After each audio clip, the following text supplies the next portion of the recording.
Hi hello ಎಲ್ರಿಗೂ ನಮಸ್ಕಾರ. Welcome back to Jyothi Pradveet YouTube channel. ಎಲ್ಲರೂ ಹೇಗಿದ್ದೀರಾ? ನಾನಂತೂ ಸಖತ್ತಾಗಿದ್ದೀನಿ. ಇದು ಥರ್ಸ್ಡೇ ವ್ಲಾಗ್ ಆಗಿರುತ್ತೆ. ನಾನು ಆಲ್ರೆಡಿ ಡ್ಯೂಟಿಯಿಂದ ಬಂದು ಸ್ವಲ್ಪ ಟಚಪ್ ಎಲ್ಲ ಮಾಡಿಕೊಂಡು ಆಮೇಲೆ ವ್ಲಾಗ್ನ ಸ್ಟಾರ್ಟ್ ಮಾಡ್ತಾ ಇದ್ದೀನಿ. ಆ್ಯಂಡ್ ಇವತ್ತು ಮಧ್ಯಾಹ್ನ ನಾನು ಊಟ ಮಾಡಿರಲಿಲ್ಲ ಆ್ಯಕ್ಚುಲಿ. ಸೊ ತುಂಬಾ ಹಸುವಾಗ್ತಿದೆ. ಫಸ್ಟ್ ಏನಾದರೂ ಮಾಡ್ಕೊಳ್ಳೋಣ ಅಂತ ಅಂದ್ಕೊಂಡು ಪ್ಲ್ಯಾನ್ ಮಾಡಿಕೊಂಡೇ ಬರ್ತಾಯಿದ್ದೆ. ಬರ್ತಾ ದಾರಿನಲ್ಲಿ ಸೀಬೆಕಾಯಿ ಮಾರೋದು ನೋಡಿದೆ. ಸೀಬೆಕಾಯಿ ಅಂದರೆ ಕೆಲವೊಂದು ಕಡೆ ಒಂದೊಂದು ಥರ ಕರೀತಾರೆ. ಪೇರ್ಲೆ ಹಣ್ಣು ಅಂತ ಕರೀತಾರೆ, ಸೀಬೆಕಾಯಿ ಅಂತ ಕರೀತಾರೆ, ಬಿಕ್ಕೆಹಣ್ಣು ಅಂತ ಕರೀತಾರೆ. ಇನ್ನು ನಾರ್ತ್ ಸೈಡ್ ಹೋದರೆ ಅಂತೂ ಜಂಪಲ್ದ ಹಣ್ಣು ಅಂತ ಕರೀತಾರೆ. ಆ ಥರ ಒಂದೊಂದು ಕಡೆ ಒಂದೊಂದು ಥರ ಹಣ್ಣಿನ ಹೆಸರು ಕರೀತಾರೆ. ಮೇ ಬಿ ನಿಮಗೂ ಫ್ಲಾಶ್ ಆಗಿರ್ಬೋದು ನಾನು ಯಾವ ಹಣ್ಣಿನ ಬಗ್ಗೆ ಹೇಳ್ತಿದ್ದೀನಿ ಅಂತ.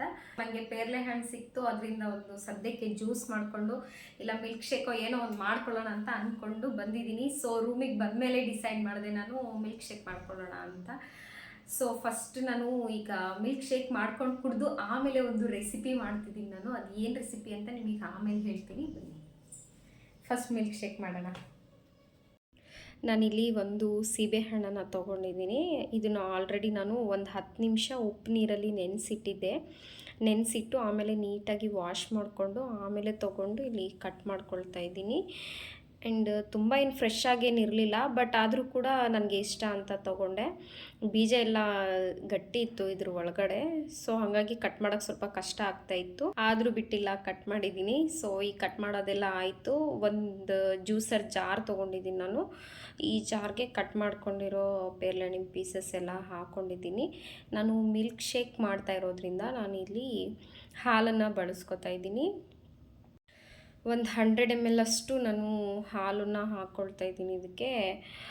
ಮತ್ತು ಒಂದು 5-6 ನಾನು ಒಣ ದ್ರಾಕ್ಷಿನೂ ಕೂಡ ಇದಕ್ಕೆ ಹಾಕ್ಕೊಳ್ತಿದ್ದೀನಿ. ಈ ಪೇರ್ಲೆ ಹಣ್ಣಲ್ಲಂತೂ ಲಾಟ್ಸ್ ಆಫ್ ಹೆಲ್ತ್ ಬೆನಿಫಿಟ್ಸ್ ಇದ್ದಾವೆ. ಮೇಯ್ನ್ ಡಯಾಬಿಟಿಸ್ ಪೇಷಂಟ್ಸ್ ಅಂತೂ ತೊಗೊಳ್ಳೇಬೇಕಾಗಿರೋಂಥ ಫ್ರೂಟ್ ಇದು. ಬ್ಲಡ್ ಗ್ಲೂಕೋಸ್ ಲೆವೆಲನ್ನು ಇದು ಕಂಟ್ರೋಲ್ ಮಾಡುತ್ತೆ. ಆ್ಯಂಡ್ ಕಾರ್ಡಿಯಾಕ್ ಹೆಲ್ತಿಗೂ ಕೂಡ ತುಂಬಾ ಒಳ್ಳೆಯದು. ಆ್ಯಂಡ್ ನಮ್ಮ ಡೈಜೆಸ್ಟಿವ್ ಹೆಲ್ತಿಗಾಗಿರ್ಬೋದು, ಆ್ಯಂಡ್ ಇಮ್ಯುನಿಟಿ ಬೂಸ್ಟ್ ಮಾಡೋದಕ್ಕಾಗಿರ್ಬೋದು, ಕ್ಯಾನ್ಸರ್ ಸೆಲ್ಸನ್ನು ಇದು ಗ್ರೋತ್ ಆಗೋಕ್ಕಿಂತ ಮುಂಚೆನೇ ಇದು ಡೆಸ್ಟ್ರಾಯ್ ಮಾಡುತ್ತೆ. ಹಾಗಾಗಿ ಇದು ಆ್ಯಂಟಿ ಕ್ಯಾನ್ಸರ್ ಪ್ರಾಪರ್ಟೀಸ್ ಇದೆ ಅಂತಲೇ ಹೇಳ್ಬೋದು. ಆ್ಯಂಡ್ ನೆಕ್ಸ್ಟ್ ಮೇನ್ ವುಮೆನ್ಸಿಗೆ ಇದರಲ್ಲಿ ತುಂಬಾ ಬೆನಿಫಿಟ್ಸ್ ಇದೆ. ಏನು ಅಂದರೆ ಪೀರಿಯಡ್ ಕ್ರ್ಯಾಂಪ್ಸನ್ನು ಇದು ಕಡಿಮೆ ಮಾಡುತ್ತೆ. ಪೀರಿಯಡ್ ಟೈಮಲ್ಲಿ ಪೇನ್ಫುಲ್ ಮೆನ್ಸ್ಟ್ರುಯೇಷನ್ ಇರುತ್ತೆ, ಸೊ ಅದೆಲ್ಲನೂ ಕಡಿಮೆ ಮಾಡುತ್ತೆ. ಆ್ಯಂಡ್ ಮೇಯ್ನ್ ಇನ್ನೊಂದೇನು ಅಂದರೆ ಮೆನ್ಸ್ಟ್ರುಯೇಷನ್ ಟೈಮಲ್ಲಿ ಎಕ್ಸೆಸಿವ್ ಬ್ಲೀಡಿಂಗ್ ಇರುತ್ತೆ. ಸೊ ನಾರ್ಮಲ್ಗಿಂತ ತುಂಬಾ ಜಾಸ್ತಿ ಬ್ಲೀಡಿಂಗ್ ಇರುತ್ತೆ. ಅಂಥವ್ರು ಖಂಡಿತ ನೀವು ಈ ಗುವಾ ಫ್ರೂಟನ್ನು ತೊಗೊಳ್ಳಿ. ಅದರಿಂದ ಏನಾಗುತ್ತೆ ಅಂದರೆ ಬ್ಲೀಡಿಂಗ್ ಕಡಿಮೆ ಆಗುತ್ತೆ, ನಿಮಗೆ ಪೀರಿಯಡ್ ಕ್ರ್ಯಾಂಪ್ಸು ಕಡಿಮೆ ಆಗುತ್ತೆ, ಆ್ಯಂಡ್ ಪ್ಲಸ್ ಬ್ಲೀಡಿಂಗ್ ಕೂಡ ಕಡಿಮೆ ಆಗುತ್ತೆ. ಖಂಡಿತ ನೀವು ಒಂದು ಸಲ ತೊಗೊಂಡು ನೋಡಿ. ಇದರಲ್ಲಿ ತುಂಬಾ ಹೆಲ್ತ್ ಬೆನಿಫಿಟ್ಸ್ ಇದೆ. ವೆಯ್ಟ್ ಲಾಸ್ ಮಾಡೋರು ಕೂಡ ನಿಜವಾಗ್ಲೂ ಇದು ಮಿರಾಕಲ್ ಫ್ರೂಟ್ ಅಂತಲೇ ಹೇಳ್ಬೋದು. ಇದರಲ್ಲಿ vitamin A, vitamin C, vitamin E and potassium, protein and fibre content ಇದು ತುಂಬ ಹೆಚ್ಚಾಗಿಯೇ ಇದೆ. ನಮಗೆ ಡೈಜೆಷನ್ಗೆ ಒಳ್ಳೆಯದು, ಕಣ್ಣಿಗೆ ಒಳ್ಳೆಯದು, ಸ್ಕಿನ್ನಿಗೆ ಒಳ್ಳೆಯದು, ಆ್ಯಂಡ್ ನಮ್ಮ ಹೇರ್ ಹೆಲ್ತಿಗೂ ಕೂಡ ತುಂಬಾ ಒಳ್ಳೆಯದು. ಆ್ಯಂಡ್ ಸುಮಾರು ಇನ್ಫೆಕ್ಷನ್ಸು ಕೂಡ ಇದರಿಂದ ಕಡಿಮೆ ಆಗುತ್ತೆ. ಕಂಪಲ್ಸರಿ ಇದು ಒಂಥರ bunch of vitamins and nutrients ಅಂತಲೇ ಹೇಳ್ಬೋದು. ನಿಜವಾಗ್ಲೂ ಇದರಲ್ಲಿ ಸಿಂಗಲ್ ಫುಡ್ಡಲ್ಲಿ ನಮಗೆ ಇಷ್ಟೆಲ್ಲ ನ್ಯೂಟ್ರಿಯೆಂಟ್ಸ್ ಸಿಗ್ತಾ ಇದೆ, ಹೆಲ್ತ್ ಬೆನಿಫಿಟ್ಸ್ ಸಿಗ್ತಾ ಇದೆ ಅಂದರೆ ಕಂಪಲ್ಸರಿ ನಾವು ತೊಗೋಬೇಕು. ಮೊದಲು ಇದ್ರ ಗಿಡ ನಮ್ಮ ಮನೆ ಹತ್ರನೇ ಇತ್ತು, ಬಟ್ ಆವಾಗ ನಮಗೆ ಇದ್ರ ಬೆನಿಫಿಟ್ಸ್ ಎಲ್ಲ ಏನೂ ಗೊತ್ತಿರಲಿಲ್ಲ. ಆ್ಯಂಡ್ ನಾವು ಓದಿ ಇದ್ರ ಬಗ್ಗೆ ತಿಳ್ಕೊಂಡಾದಮೇಲೆ ತಿನ್ನಬೇಕು ಅಂದರೆ ಗಿಡನೇ ಇಲ್ಲ ಈಗ. ಅದಕ್ಕೆ ನಾವು ಕೂಡ ದುಡ್ಡು ಕೊಟ್ಟು ತಗೊಂಡು ಬಂದು ತಿಂತಾಯಿದ್ವಿ. ನಿಜವಾಗ್ಲೂ ನನಗೆ ಈ ಪೇರ್ಲೆ ಹಣ್ಣಿಗೆ ಮಾತ್ರ ದುಡ್ಡು ಕೊಟ್ಟು ತಗೊಂಡು ಬಂದೆ ಅಂದರೆ ತುಂಬಾ ಬೇಜಾರು ಅನಿಸುತ್ತೆ. ಯಾಕಂದರೆ ನಾವು ಹಾಗೆ ತಿಂದು ಬೆಳೆದಿದ್ದವರು. ಈಗ ದುಡ್ಡು ಕೊಟ್ಟು ತೊಗೋಬೇಕು ಅಂದರೆ ನಿಜವಾಗ್ಲೂ ಫೀಲ್ ಆಗುತ್ತೆ. ಬಟ್ ಮಿಲ್ಕ್ ಶೇಕ್ ಅಂತೂ ಸಖತ್ತಾಗಿತ್ತು, ಟ್ರೈ ಮಾಡಿ ಒಂದು ಸಲ. ಓಕೆ, ನಂದು ಗೋವಾ ಮಿಲ್ಕ್ ಶೇಕ್ ಕುಡಿಯೋದಾಯಿತು. ಸೊ ಈಗ ಹೊಟ್ಟೆ ಸ್ವಲ್ಪ ಸಮಾಧಾನ ಆಗಿದೆ. ಈಗ ಏನಾದರೂ ಮಾಡೋಕ್ಕೆ ಶಕ್ತಿ ಬರುತ್ತೆ. ಆ್ಯಂಡ್ ಸೊ ನಾನು ಇವತ್ತು ಗುರುವಾರ ಆಗಿರೋದ್ರಿಂದ ಒಂದು ಸ್ವೀಟ್ ಮಾಡೋಣ ಅಂತ ಅಂದ್ಕೊಂಡಿದ್ದೀನಿ. ಪ್ರತಿ ಗುರುವಾರ ನಾವು ಯೂಶ್ವಲಿ ನಮ್ಮ ರೂಮಲ್ಲಿ, ನಮ್ಮ ಪ್ಯಾಲೇಸಲ್ಲಿ ಏನಾದರೂ ಮಾಡ್ತೀವಿ. ಯಾಕೆಂದರೆ ರಾಯರಿಗೆ ನೈವೇದ್ಯ ಮಾಡೋದಕ್ಕೋಸ್ಕರ. ಬಟ್ ಇವತ್ತು ನೈವೇದ್ಯ ಮಾಡ್ತಾ ಇಲ್ಲ. ಆದರೂ ಕೂಡ ಕ್ರೇವಿಂಗ್ಸ್ ಆಗ್ತಾಯಿದೆ ನನಗೆ ಏನಾದರೂ ಸ್ವೀಟ್ ತಿನ್ನಬೇಕು ಅಂತ. ಯೂಶ್ವಲಿ ನಾನು ಸ್ವೀಟ್ಸ್ನ ಸ್ವಲ್ಪ ಜಾಸ್ತಿನೇ ಇಷ್ಟಪಡ್ತೀನಿ, ಬಟ್ ಸಕ್ಕರೆಯಿಂದ ಮಾಡಿರೋ ಸ್ವೀಟ್ಸ್ ಅಲ್ಲ. ನಾನು ಮ್ಯಾಕ್ಸಿಮಮ್ ಬೆಲ್ಲದಿಂದನೇ ಜಾಸ್ತಿ ಸ್ವೀಟ್ಸ್ನ ಮಾಡ್ತೀನಿ, ಬಟ್ ರೇರ್ಲಿ ಯೂಸ್ ಮಾಡ್ತೀನಿ, ಸಕ್ಕರೆ ಯೂಸ್ ಮಾಡಲ್ಲ ಅಂತಲ್ಲ, ಮಾಡ್ತೀನಿ, ಬಟ್ ತುಂಬ ರೇರ್ಲಿ ನಾನು ಸಕ್ಕರೆನ ಬಳಸೋದು. ಮ್ಯಾಕ್ಸಿಮಮ್ ನಾನು ಎಲ್ಲನೂ ಬೆಲ್ಲದಿಂದನೇ ಮಾಡೋಕ್ಕೆ ಟ್ರೈ ಮಾಡ್ತಾ ಇರ್ತೀನಿ. ಸೊ ಇವತ್ತು ನಾನು ಕ್ಯಾರೆಟ್ ಹಲ್ವಾ ಮಾಡಬೇಕು ಅಂತ ಅಂದ್ಕೊಂಡಿದ್ದೀನಿ, ಅದು ಕೂಡ ಬೆಲ್ಲದಿಂದ.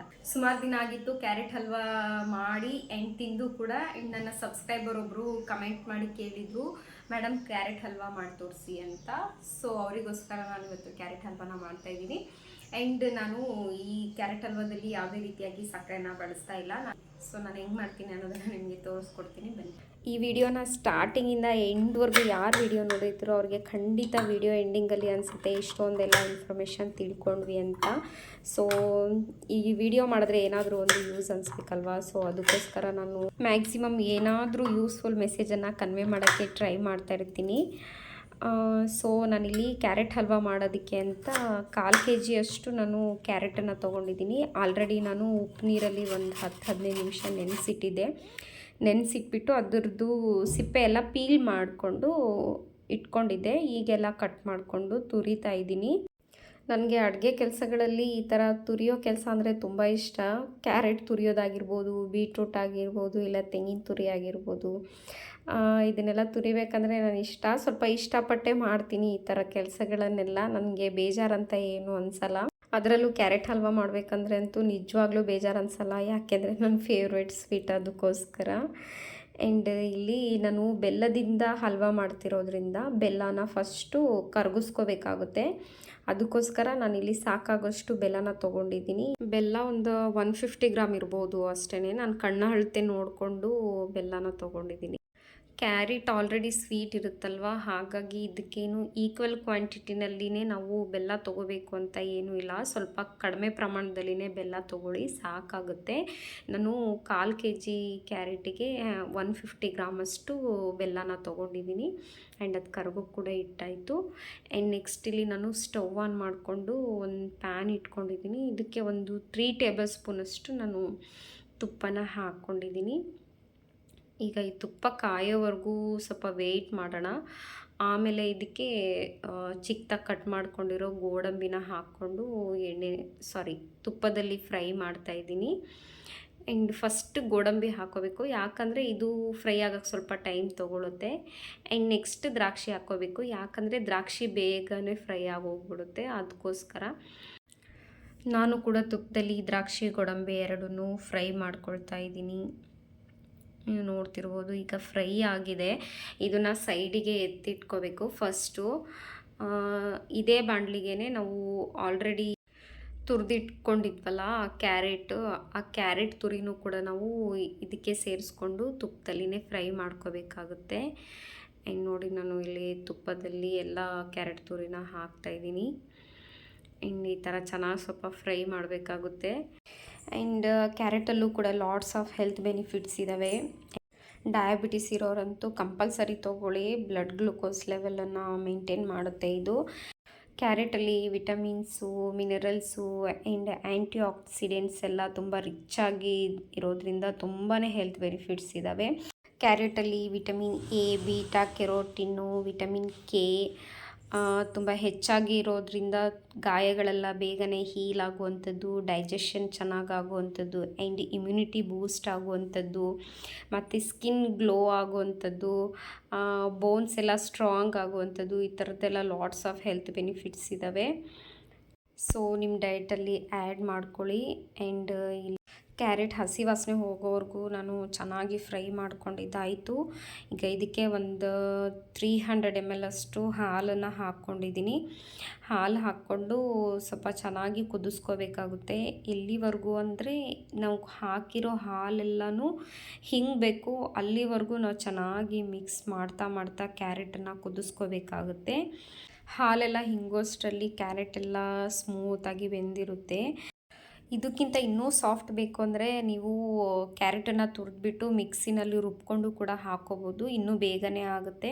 ಅದು ಕೂಡ ಇಷ್ಟೇ ಟೇಸ್ಟಿಯಾಗಿಯೇ ಇರುತ್ತೆ, ಏನೂ ಟೇಸ್ಟಲ್ಲಿ ಅಂಥ ಡಿಫ್ರೆನ್ಸ್ ಏನೂ ಬರೋದಿಲ್ಲ.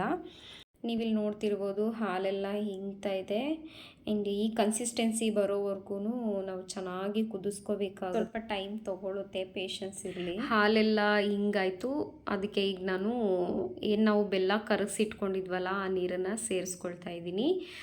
ಇವಾಗ ಒಂದೊಳ್ಳೆ ಚೆನ್ನಾಗಿ ಮಿಕ್ಸ್ ಕೊಟ್ಕೋಬೇಕು ನಾವು. ಸ್ಟಾರ್ಟಿಂಗಲ್ಲಿ ಸ್ವಲ್ಪ ಹಾಲು ಒಡೀತು ಅಂತ ಅನಿಸುತ್ತೆ, ಕೆಲವೊಂದು ಸಲ ಅನಿಸುತ್ತೆ, ಎಲ್ಲ ಟೈಮಲ್ಲೂ ಅನಿಸಲ್ಲ.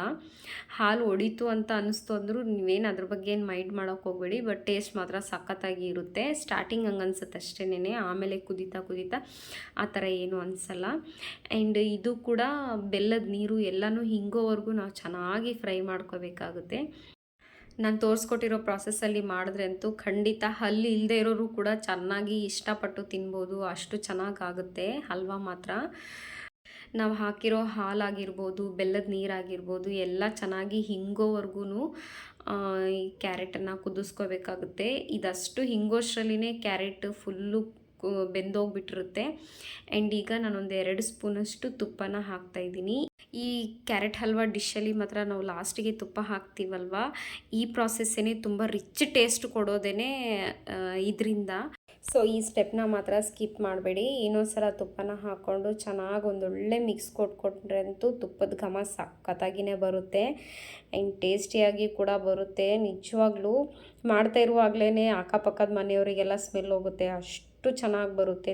ಡಯಾಬಿಟಿಸ್ ಇರೋರು ಕೂಡ ಅಕೇಶನಲ್ಲಿ ತೊಗೋಬೋದು ಈ ಬೆಲ್ಲ ಹಾಕಿ ಮಾಡಿರೋ ಕ್ಯಾರೆಟ್ ಹಲ್ವಾನ.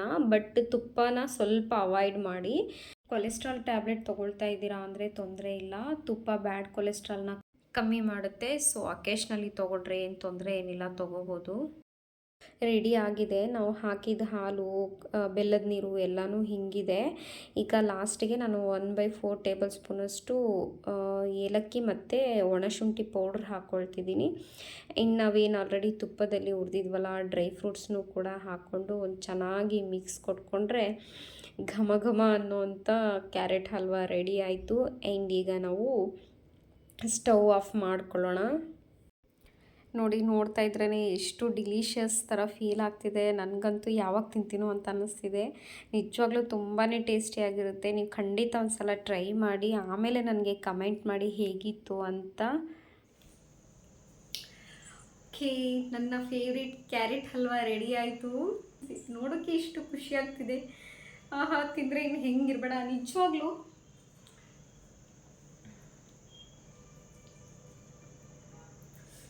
ಇನ್ನೂ ಬಿಸಿ ಇದೆ. ನನಗೆ ಅರ್ಜೆಂಟು, ಯಾಕೆಂದರೆ ನನ್ನ ಫೇವ್ರೆಟ್ ಡಿಶ್. ನಾನಷ್ಟೇ ನನಗೆ ಇಷ್ಟ ಆಗಿದ್ದು ಮಾಡಿದಾಗ ಬಿಸಿ ಬಿಸಿ ಇದ್ದರೂ ನಾನು ಮೈಂಡ್ ಮಾಡಲ್ಲ, ತಿಂದ್ಬಿಡ್ತೀನಿ.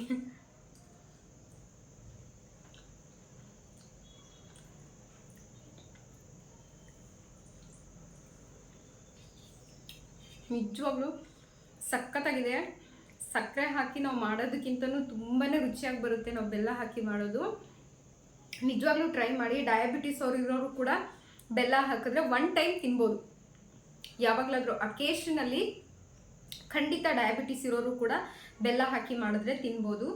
ಆ್ಯಂಡ್ ಶುಗರ್ ಹಾಕಿದ್ದಕ್ಕಿಂತ ತುಂಬಾ ಚೆನ್ನಾಗಿದೆ.